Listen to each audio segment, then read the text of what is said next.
Anda kembali di Anju Sore pemirsa, kabar duka datang dari dunia hiburan. Aktor senior Epy Kusnandar meninggal dunia pada usia 61 tahun hari ini. Almarhum Epy Kusnandar mengembuskan napas terakhirnya di Rumah Sakit Pusat Otak Nasional Cawang, Jakarta Timur pukul 14.24 waktu Indonesia Barat.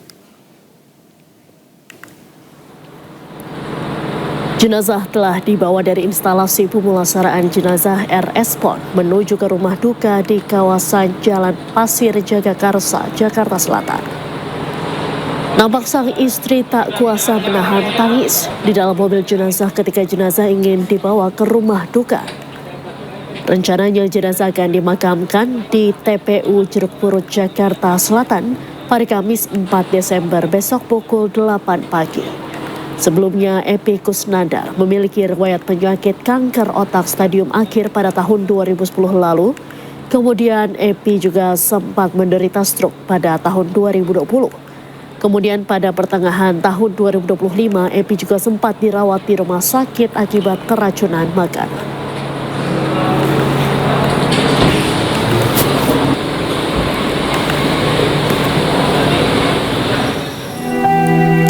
Semasa hidupnya pemirsa, Epy Kusnandar dikenal sebagai aktor senior yang telah puluhan tahun berkecimpung di dunia hiburan Indonesia. Ia terjun ke dunia akting melalui sinetron Satu Kakak Tujuh Ponakan pada 1996. Ia juga sempat mengambil bagian dalam sejumlah proyek film, FTV, dan sinetron. Namun, aktingnya yang paling dikenal oleh kalangan masyarakat adalah saat berperan sebagai Kang Mus dalam sinetron dan film Preman Pensiun.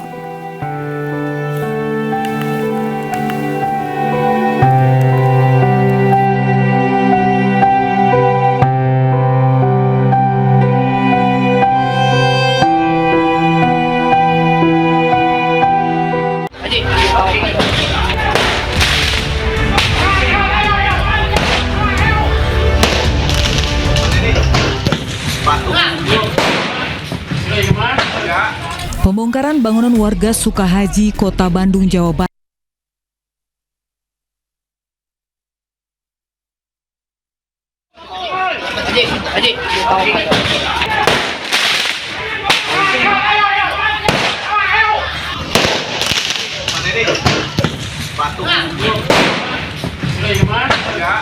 Pembongkaran bangunan warga Sukahaji, Kota Bandung, Jawa Barat yang berdiri di lahan PT Sakura berakhir ricuh. Aksi saling lempar batu tak terhindarkan saat massa dari PT Sakura berusaha membongkar rumah warga dengan menggunakan 3 alat berat. Selain lemparan batu dan petasan, massa juga saling serang menggunakan balok kayu. Akibat peristiwa ini, beberapa orang dari kedua kelompok mengalami luka-luka karena lemparan batu. Meski adanya bentrokan, pembongkaran bangunan masih terus dilakukan. Dari Bandung, Jawa Barat, Juhpita Meilana, iNews melaporkan.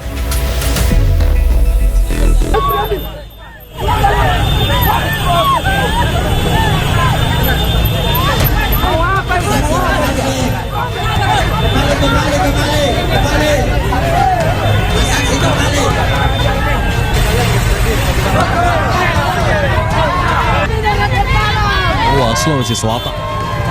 Pengemudi mobil emosi karena mahasiswa menutup seluruh badan jalan hingga membuat macet arus lalu lintas. Untuk menghindari kericuhan, petugas mengamankan pengemudi mobil menjauh dari lokasi unjuk rasa.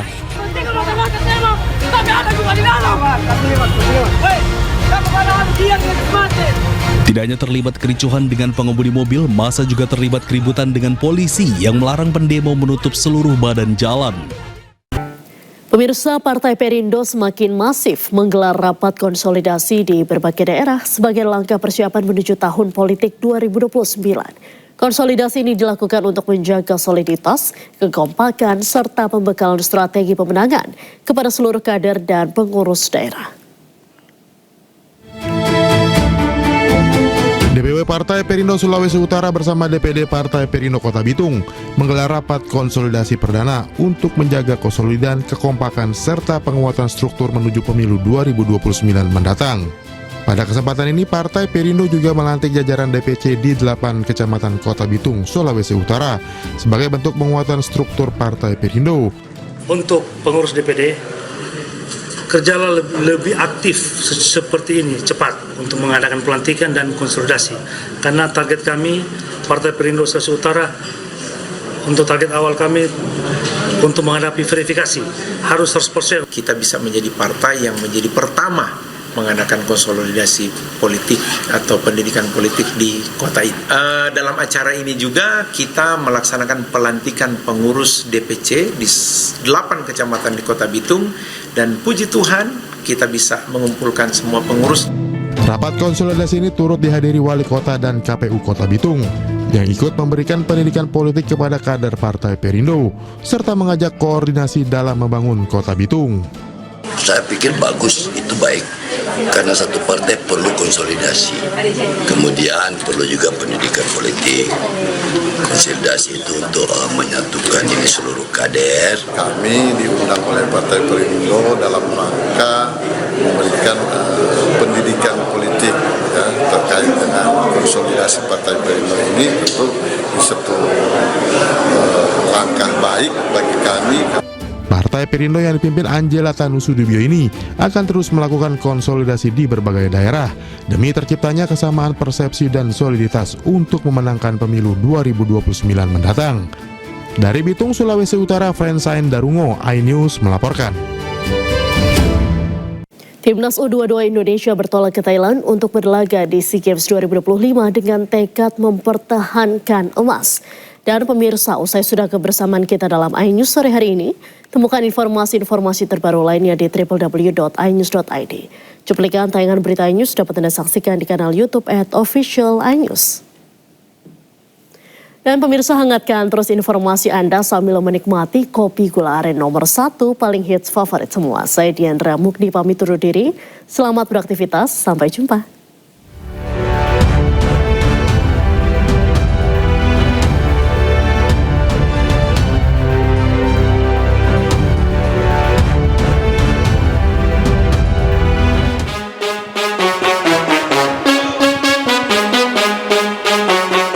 Timnas U22 Indonesia, pelatih dan ofisial bertolak ke Thailand melalui Terminal 3 Bandara Internasional Soekarno-Hatta, Tangerang, Banten. Pasukan pelatih Indra Syafri itu berangkat ke SEA Games 2025 dengan satu tekad, yakni mempertahankan medali emas.